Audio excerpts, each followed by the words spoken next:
maatii fi hordoftoonni Dungoo Miidiyaa biyya keessaaf biyya alaa teessanii sagantaa Dungoo Miidiyaa hordoftan bakka jirtanitti nageenya Waaqayyoo isiniif haa baay'atu. Ameen. Umrii keenya irratti guyyaa kana dabalee sa'aatii kanaan karaa kanaan walagallee sagalee isaa akka barannu kan nu gargaare Waaqayyo maqaan isaa bara baraaf kan ulfaate haa ta'u. Egaa kadhannaa isaaniitiin yeroo hundumaa nu faana kan jiran qulqulloonni hundi akka kabajisanitti galanni isaaniif haa ta'u. Maatii fi egaa ijoolleen harmee teenya Giftii Maaramii kennaa fannoo jalaa kan taatan Waaqayyo karaa biraatiinis karaa tokkoonis hin barsiisaa, hin dubbataa akkuma jedhame san har'a karaa kanaan sagalee Waaqayyoo kan bara baraa kan ta'e kaasnee kan mari'anna hin haasofna. Egaa sagalee dhugaa, jecha dhugaa, qajeelaa kan ta'e qofa akka dubbatu afaan keenya Waaqayyo nuuf haa qajeelchu. Kuni Dungoo Miidiyaati. Egaa laayikis, fooloos, sabiskiraayibis gochuu hin irraanfatina. Hiriyoota keessan biraan gahaa. Karaa saniinidha. Karaan tokko kan miidiyaa kanatti jajjabeessitan. Har'a mata duree kutaa 2-3 ilaallu.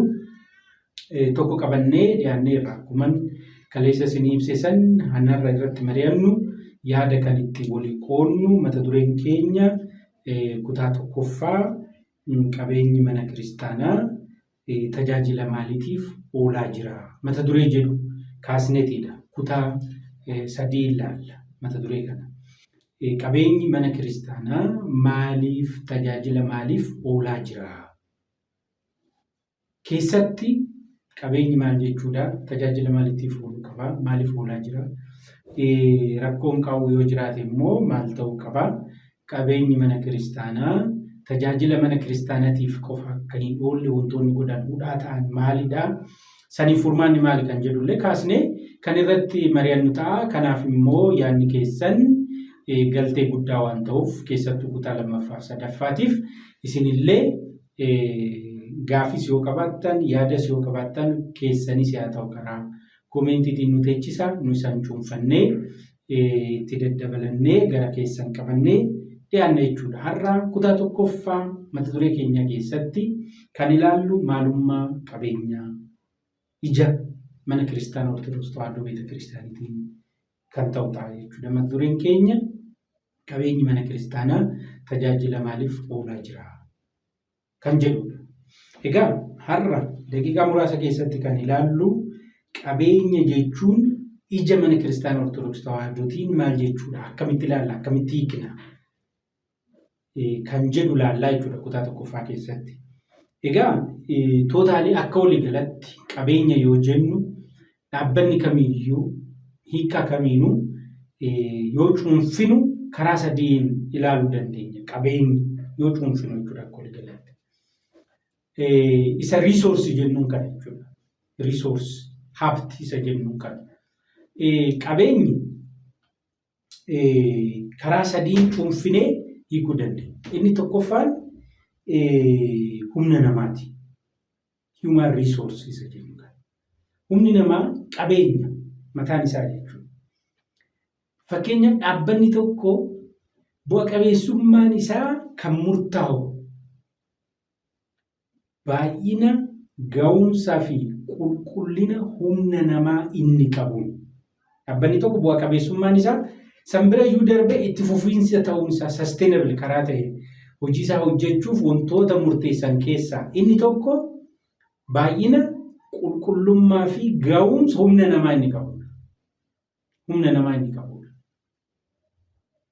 Iddoon dirreen xiyyeeffannaa investimentii dhaabbata tokkos humna namaa irratti ta'uu qaba jechuudha. Kanaafuu humni namaa qabeenya dhaabbata tokkoof murteessanidha. Mana kiristaanaa keenyattis qabeenyi manni kiristaanaa keenya qabdu keessaa inni guddaan humna namaati.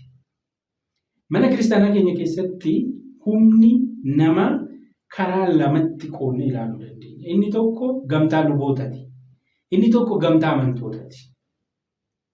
Manni kiristaanaa keenyas gamtaa amantootaa fi lubootati irratti kan bu'uurofte jedha.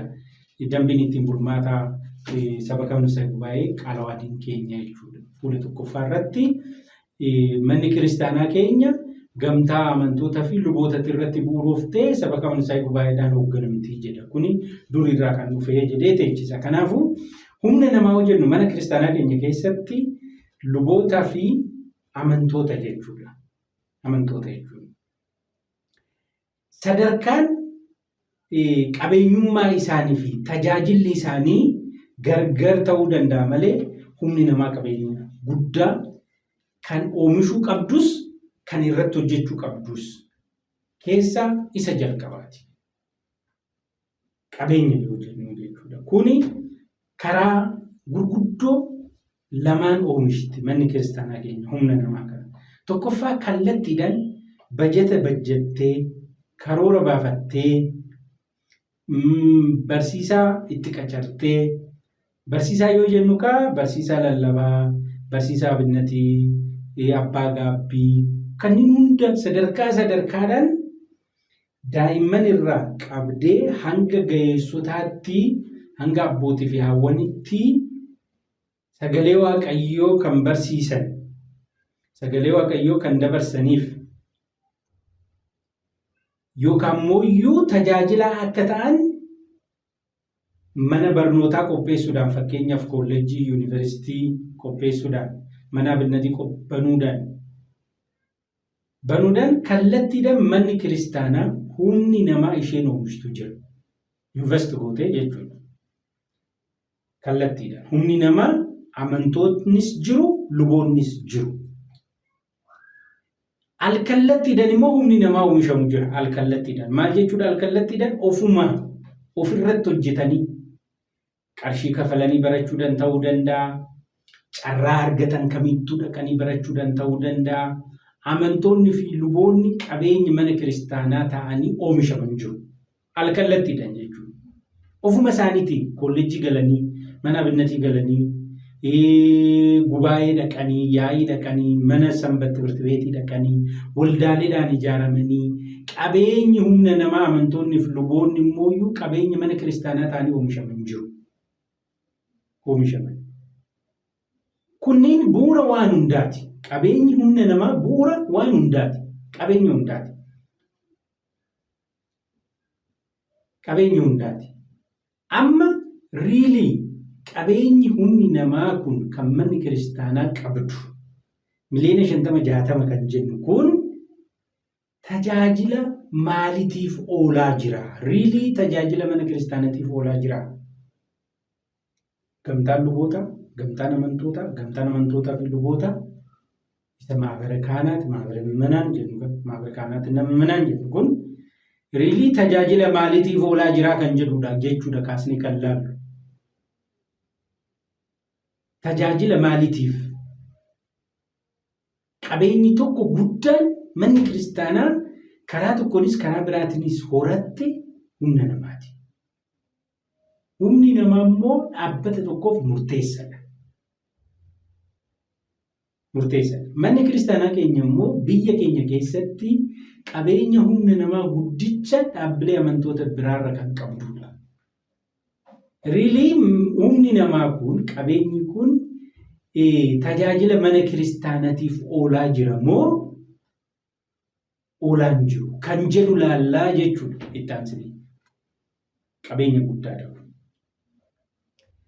Qabeenyi inni lammaffaan qabeenya maallaqaati. Financial resources jennu. Qabeenya maallaqaati. Qabeenyi maallaqaa mana kiristaanaa keenya keessatti ammallee karaa lamaan horatti manni kiristaanaa. Tokko humna namaa horachuudhaan humni namaa madda qabeenyaa ta'a. Madda qabeenya maallaqaa ta'a. Humna namaa horachuudhaan humni namaa karaa tokkonis karaa biraatiinis madda maallaqaa ta'a. Kurnoo baasaa, dursaa baasaa, aarsaa baasaa, kennaa adda addaa kennaa, hojii adda addaa hojjetaa beekumsa isaatiin, humna isaatiin, yeroo isaatiin. Humni namaa qixa sirrii ta'een oomishamee, qixa sirrii ta'een faayidaarra oole madda maallaqa guddicha mana kiristaanaa keenyaati. Mana kiristaanaa keenyaati. Humni namaa. Kanaafuu manni kiristaanaa humna namaa kana kan eegdu waan gurguddoo lamaaf. Tokko kaayyoon guddichi manumti kiristaanatu barbaachisteef humna namaa kana misoomsanii eeganii tiksanii dhaaltu mootummaa waaqayyoo gochuuf. Lammaffaa humni namaa tajaajila ishee galmaan gaachuuf immoo madda qabeenya biraatis maallaqa beekumsa humna. Kanaafuu maallaqa humna namaa oomishuutu ni argatti manni kiristaanaa keenya. Akkanatti illee yaadamu qaba. Ortodoksonni yoo baay'atanii jireenya hafuura isaanii cimaa yoo deeme madda maallaqaas ni ta'u. Kurnoo isaanii hunduu miliyoonii 50-60 kun kurnoo isaa odoo baase, aarsaa isaa odoo baase, hangafa isaa osoo baase, dirqama isaa odoo ba'e guyyaatti qarshii tokko odoo baase miliyoona 50 arganna jechuudha. Kanaafuu madda maallaqaa kallattiidha. Karaa biraatiin immoo hojiilee misoomaa tokko hojjechuudhaan maddi maallaqaa ni argama. Hojiilee misoomaa tokko hojjechuudhaan mana barnootaa, gamoowwan adda addaa ijaaruudhaan, dhaabbilee adda addaa banuudhaan madda galii, madda maallaqaa ni qabdi manni kiristaanaa keenya. Kanaafuu karaa lamaan qabeenya maallaqaa kana horatti. Amma qabeenyi karaa tokkoonis karaa biraatiinis kan maallaqaa manni kiristaanaa horatte kun tajaajila maaliitiif oolaa jira kan jedhu amma mata dureen keenya. Maaliif oolaa jira? Riilii tajaajila maaliitiif oolaa jira? Yoo tajaajila hin taane oolaa jiraate ta'e maal ta'uu qaba? Yoo oolaa jiraate ta'e immoo cimee itti deemuuf maal gochuutu qabama kan jedhu laallaa jechuudha. Qabeenyi lammaffaan qabeenya maallaqaati. Qabeenyi inni sadaffaan qabeenya bu'uuraalee misoomaati. Sadaffaarran teechis malee sadarkaadhaan sadaffaa jechuu miti. Qabeenyi inni sadaffaan qabeenya bu'uuraalee misoomaati. Bu'uuraalee misoomas karaa lamaan laalla. Inni tokko bu'uuraalee misoomaa kallattiidhaan tajaajila hafuuratiif qofa oolanidha. Tajaajila hafuuratiif qofa oolan. Fakkeenyaaf mana qulqullummaa, mana kiristaanaa, tsillee, taabota, dibbee kan jennu, tsanaaxilii, maqwaamaa kan jennu kunniin, ganfoon gooftaa. Qabeenyi nuyi mana kiristaanaa akka ortodoksiitti kallattiidhaan tajaajila hafuuratii qofa itti fayyadamnu bu'uuraalee misoomaati. Misooma lubbuu, misooma humna namaa dhaaltuu mootummaa waaqayyoo kan taasisan. Nu amma misooma hojjennu fuuldura keenya kan dhufu gamoodha. Fuuldura mana barnootaa, hospitaala wayiiti. Teraazoonii afuudha. Misooma hojjennu kanaan ala wanti nutti mul'atu hin jiru. Misoomni guddichi misooma biraatiif illee bu'uura ta'e misooma humna namaati. Misooma lubbuuti. Misooma hafuuraati. Manni kiristaanaa guyyaa guutuu tajaajiltee galgala mirkaneeffachuu kan qabdu lubbuun misoomtee jirti. Akkuma Kiristoos wajjiniin oolee duuka bu'oota galgala maal gaafataa qalbifattanii jedhaan. Astolaachuu jedhaan. Gaafii dhumaati oolmadhaaf jechuudha. Akkuma isaan manni kiristaanas galgala gaafiin isheen gaafattu lubbuun misoomtee, lubbuun hafuurri misoomee kan jedhudha. Kanaafuu bu'uuraaleen misoomaa kan jennuun inni tokko bu'uuraalee misoomaa kallattiidhaan tajaajila hafuuratii qofa oolan. Kan qarshiidhaan shallagamu, kan faayidaa biraatiin hin herreegamu jiru. Kennee kan itti fayyadamu jechuudha. Mana kiristaanaa ijaartee itti fayyadamta. Taabota fuulduratti aarsaa dhiyeessitee fayyadamta. Irraa fudhattee miti kan tajaajilamtu. Kennitee gatii kafalteeti kan tajaajilamtu. Qabeenya kallattiidhaan bu'uura misoomaa hafuuraaf tajaajila hafuurati oolu jechuudha. Akkuma isin kaase mana qulqullummaa, mana kiristaanaa, beetaleemii kan jennuun, taabota tsillee kan jennuun, kabaroo tsanaaxilii kan jennuun, ixaana, zabiba kan jennuun kunniin bu'uuraalee misooma hafuuraa lubbuutiif kallattiidhaan kan oolanidha. Bu'uuraalee misoomaa lammaffaan immoo gosa lammaffaa bu'uuraalee misoomaa al-kallattiidhaan tajaajila hafuuratii oolan kallattiidhaan tajaajila biraatii oolu. Fakkeenyaaf tajaajila hafuuraa fi diinagdeetii oolaniiti. Humna namaa oomishaniiti. Humna namaa misoomsaniiti. Karaa saniin tajaajila hafuuraa deeggaru. Fakkeenyaaf dhaabbileen hawaasummaa tajaajila hawaasummaa kenna. Fakkeenyaaf mana barnootaa, kilinika, hospitaala yoo fudhanne tajaajilli isaan namaaf kennu. Luboota fi amantootaa kennu. Luboonni fi amantoonni tajaajila hawaasummaa karaa saniin fudhatan immoo tajaajila hafuuraatii oolu jechuudha. Bu'aa isaaniitirraa tajaajilli hafuuraa kan fayyadamu dhaabbileen bu'uurri misoomaa jira. Dhaabbileen diinagdee jiru. Fakkeenyaaf gamoo ijaaranii kan kireeffatan, kan kireeffaman. Wantoota adda addaa galiidhaan kan ijaaraman. Industiriin adda addaa. Kunniin bu'uuraalee misoomaa al-kallattiidhaan tajaajila hafuuraa keenya deeggaranii. Naanna'ee garuu dubbiin tajaajila hafuuraa deeggarudha. Dubbiin tajaajila hafuuraa deeggarudha. Kanaafuu qabeenyi inni sadaffaan bu'uuraalee misoomaa.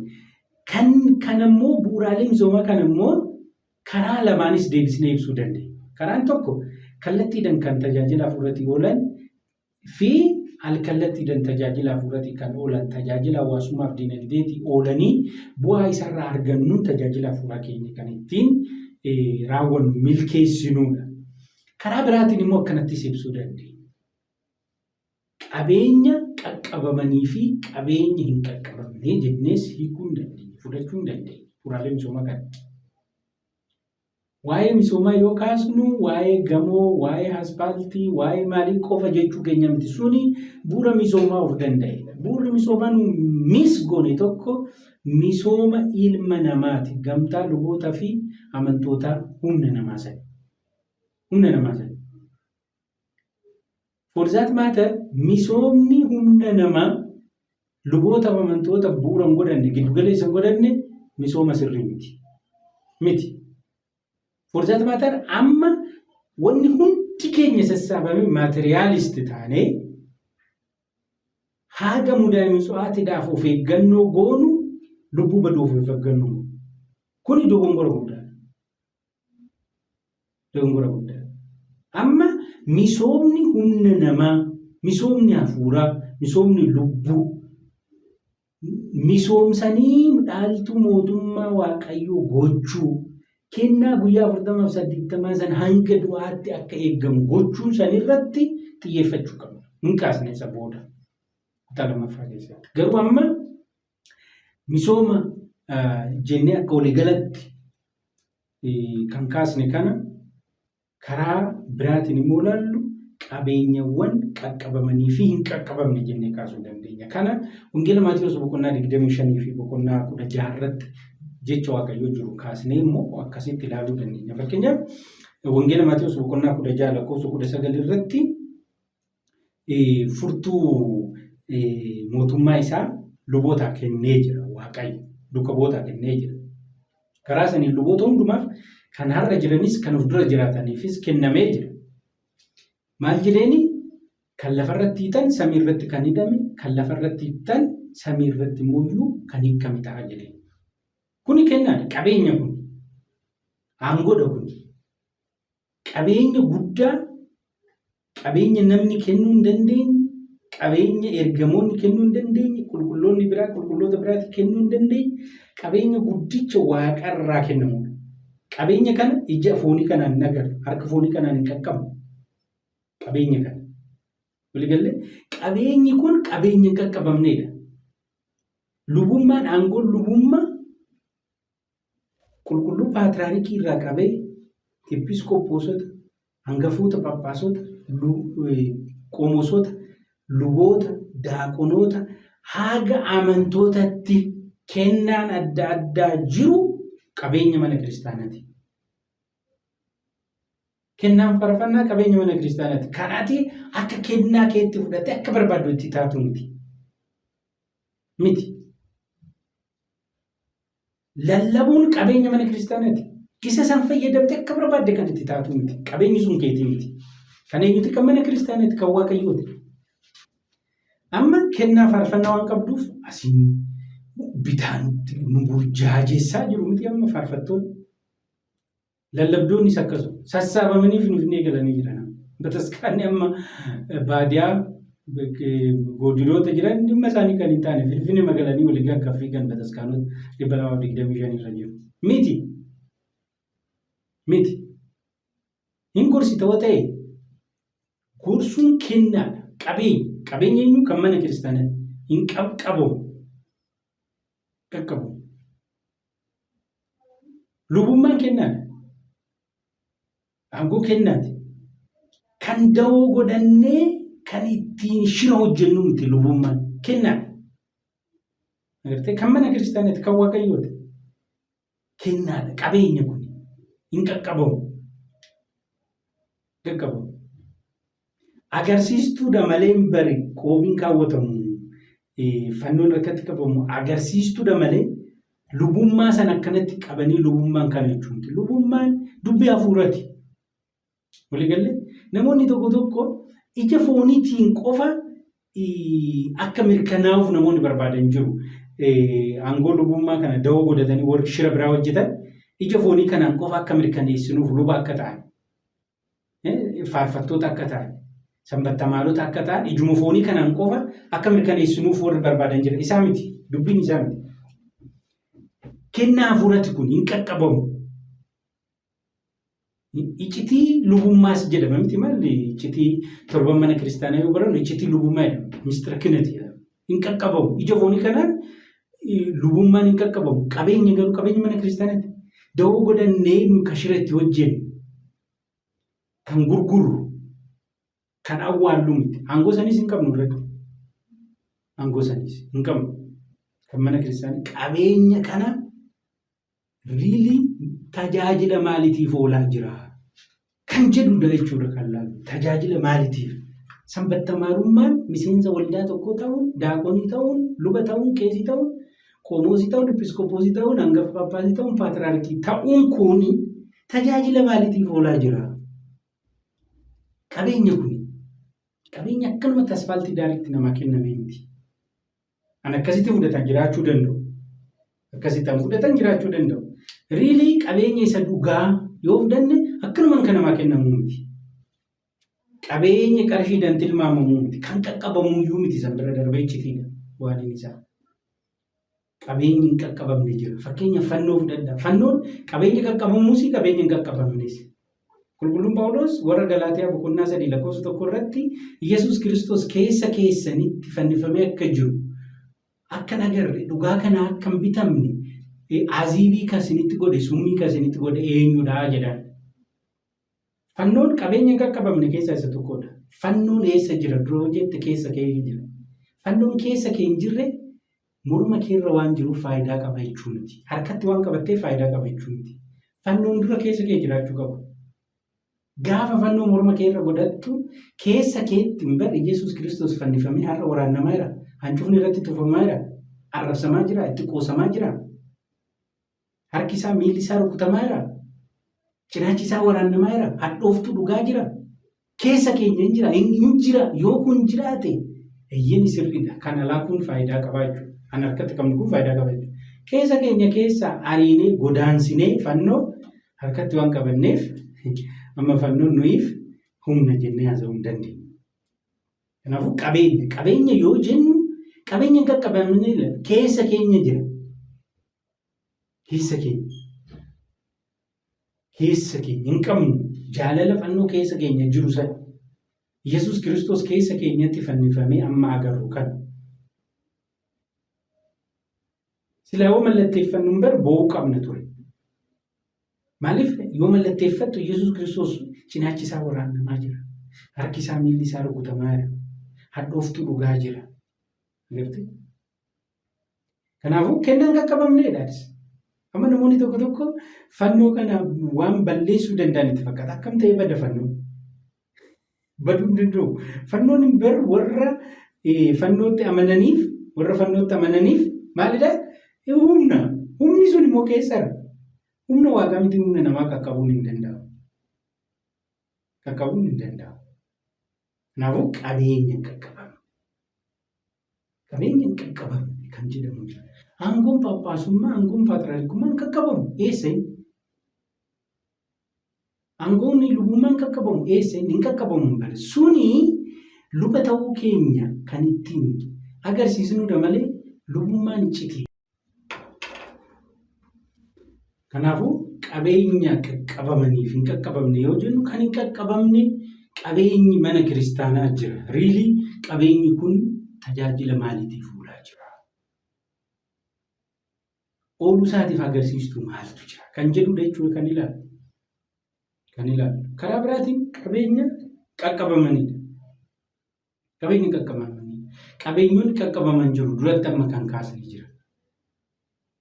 Duratti kennaan karaa taabota Tsilleetiin argannu, tajaajilli karaa saniin argannu qaqqabamu. Tsilleen taabonni hin qaqqabamu. Tsaballi ijaaniin argamu. Kennaan karaa tsabalaatiin argattu garuu hin qaqqabamu. Lamaanuu garuu qabeenya. Kennaadha lamaanuu. Eebbi karaa fannootiin argattu hin qaqqabamu. Fannoon garuu hin qaqqabamu. Lamaanuu garuu qabeenya. Manni kiristaanaa qabeenya. Eebbi karaa saniin argattu. Mana kiristaanaa salaanfachuudhaan argattu. Qaqqabuudhaan argattu suni hin qaqqabamu. Manni kiristaanaa garuu dallaan ishee hin qaqqabamu. Balballi ishee hin qaqqabamu. Maggaarajaan sun hin qaqqabamu. Galtee? Kanaafuu qabeenyi immoo qaqqabamu jira. Qabeenyi qaqqabamu. Kanaafuu qabeenya yoo jennu karaa kanaanis ibsuu dandeenya jechuudha. Riilii yeroo tokko tokko internaalaayiz gochuu dhabuu keenyan fakkaattota qofa taanee hin rakkanne. Amma namoonni hin barre luba ta'uu isaaniitiin rakkatan jiru. Kunoo dhuganii kan machaa'an hin barre yookaan immoo waan luba tokkorraa hin eeggamne kan godhan hin barre rakkataniiti. Itti ulfaate baachuu dadhaban.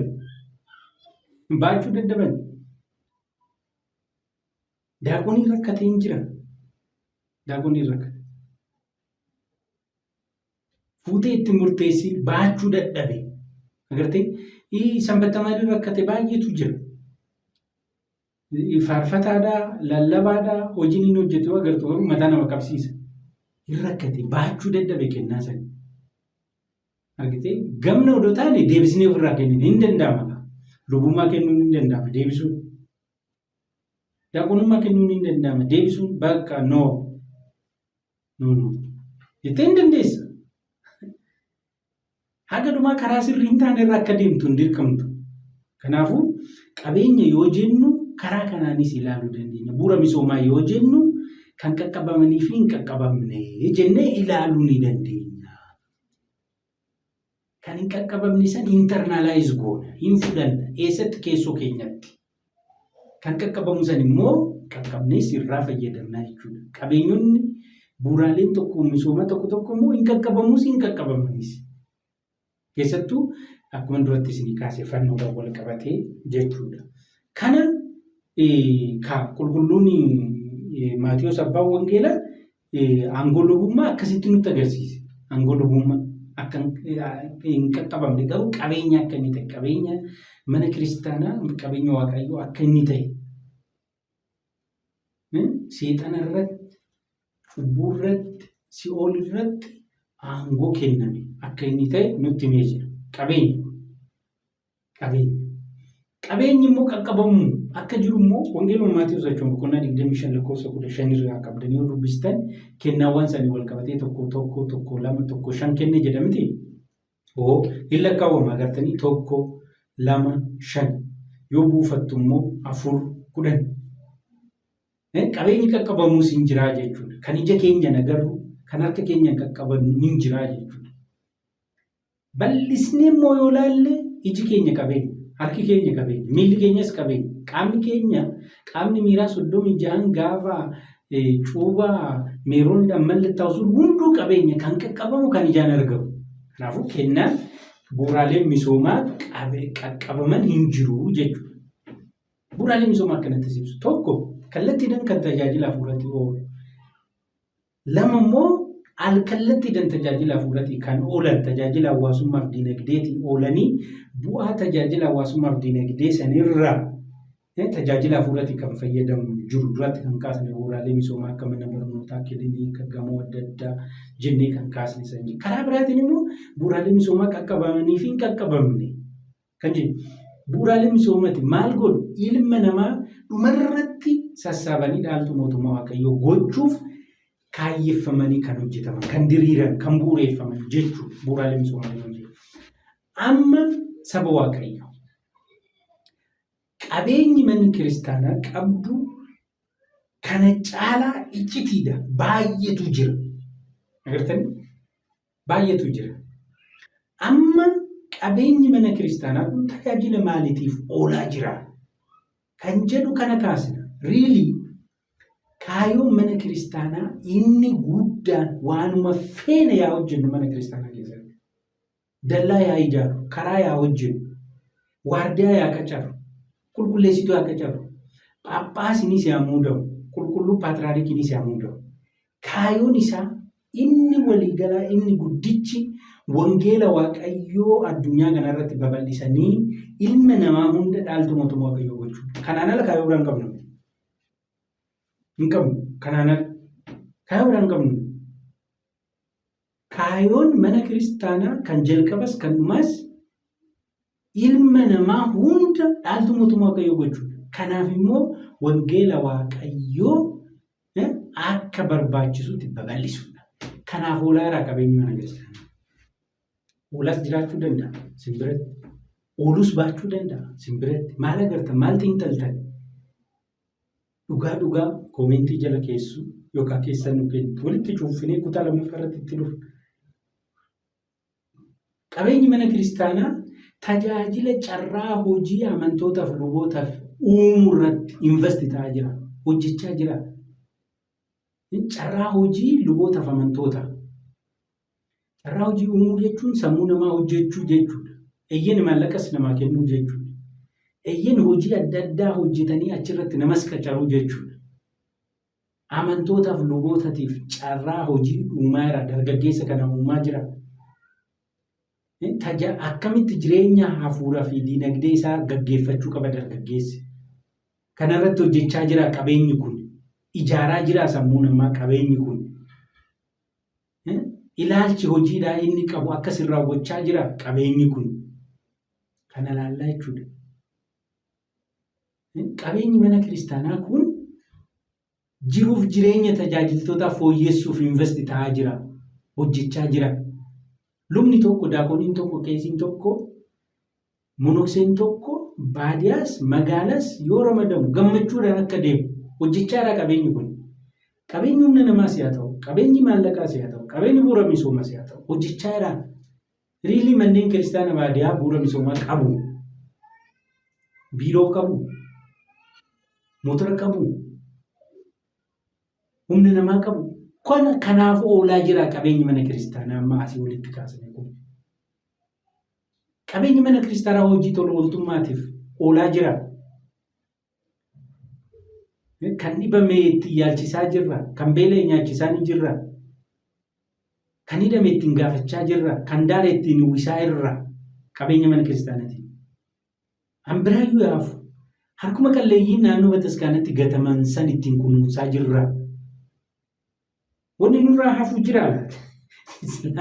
Silaafuu hojiin tokko inni guddaan kan nu hojjechuu qabnu isaan madda eebbaa keenya kan ta'an naannoo bataskaanas kan jiran bataskaanaan alas kan jiran barbaanne isaan irratti hojjechuu ture. Because gaafii gaafatamnu keessaa almost gaafiin harki 100 namoota haala addaa keessa jiran irratti kan hundaa'e. Kan beelate irratti, kan dheebote irratti, kan daare irratti, kan hidhame irratti, kan mana hidhaa jiru irratti kan hundaa'edha. Gaafiin innuma isaan irratti kan hundaa'e. Eessatti invest gochaa jirra? Riilii. Moo faayidaa addaa namoota dhuunfatiif oolaa jira? Faayidaa addaa. Faayidaan addaa karaa lamaan ibsina. Boodallee kutaa lammaffaa keessatti mata duree keenya of danda'edha.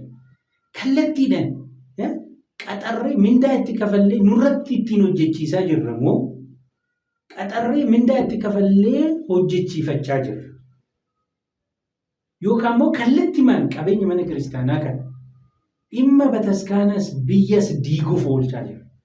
Machaa ittiin oolchaa jira. Hattuu ittiin oolchaa jirra moo riilii ittiin ijaaraa jirra kan jedhu haala qabatama naannoo keenya jiru keessatti kaasnee ilaalla.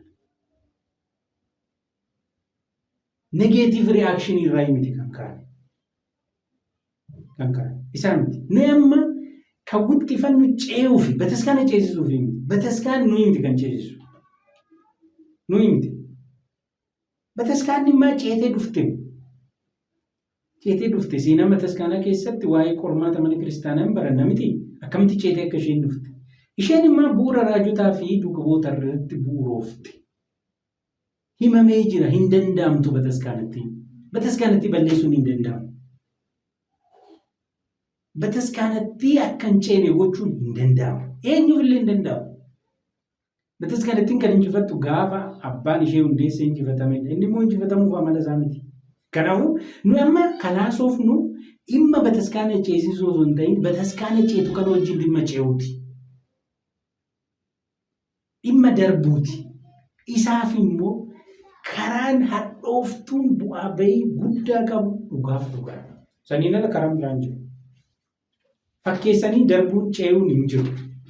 Ce'uu jechuun galgalaa'ee bari'ee boru arguu jechuu miti. Akkasii miti. Sanimmaa eenyullee maal jedhame diina keessan jaaladhaa, hiriyaa keessan jaaladhaa, diina keessan jibbaa kan jedheen jira. Yoo sangoota warra namanneef garaagarummaa maal qabduu jedhamti. Ani kanan siniin jedhu garuu diina keessan akka mataa keessanitti jaaladhaa. Oli kiristaanummaan. Kanaafuu amma nuyi kanaas dubbii bataskaana ceesisuu miti.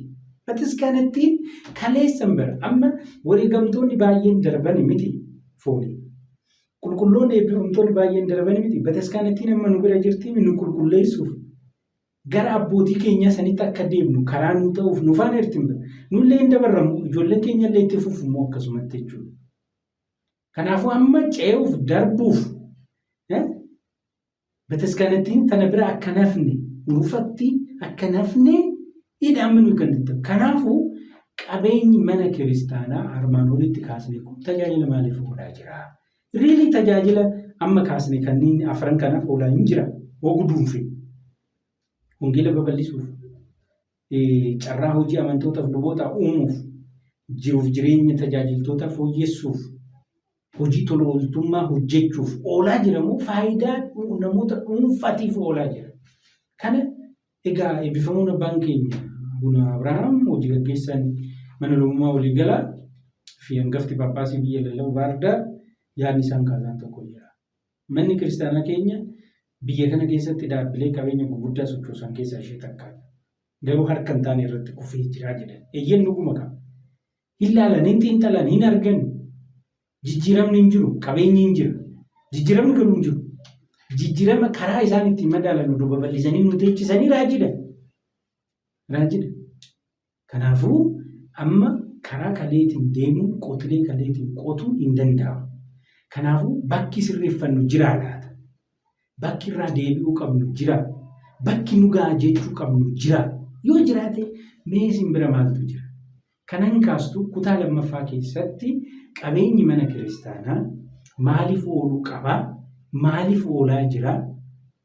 Furmaanni isaa maali? Kan jedhu kutaa lammaffaa keessatti ilaala. Kutaa sadaffaa keessatti hudhaalee qabeenyi mana kiristaanaa tajaajila mana kiristaanaatiif akka oolle taasisan immoo kutaa sadaffaa keessatti ilaala. Kuni Dungoo Miidiyaati. Laayik, fooloos, sabskiraayibis gochuu hiriyoota keessan biraan illee ga'uu hin irraanfatina. Yaada qabdan immoo koomeentiidhaan yookaan karaa keessatiin nu kenna. Karaa waatsaappii fi teelegiraamii keenyatiin nu kenna. Ulfaadha. Waaqayyo iddoo keenyatti argamee hagana kan haasofsiise nu mariisise maqaan isaa bara baraaf kan ulfaate haa ta'u. Kutaa lammaffaa qabeenyi mana kiristaanaa tajaajila maaliitiif oolaa jira kan jedhu deebinee wal agarra hangasitti lafa nagaa.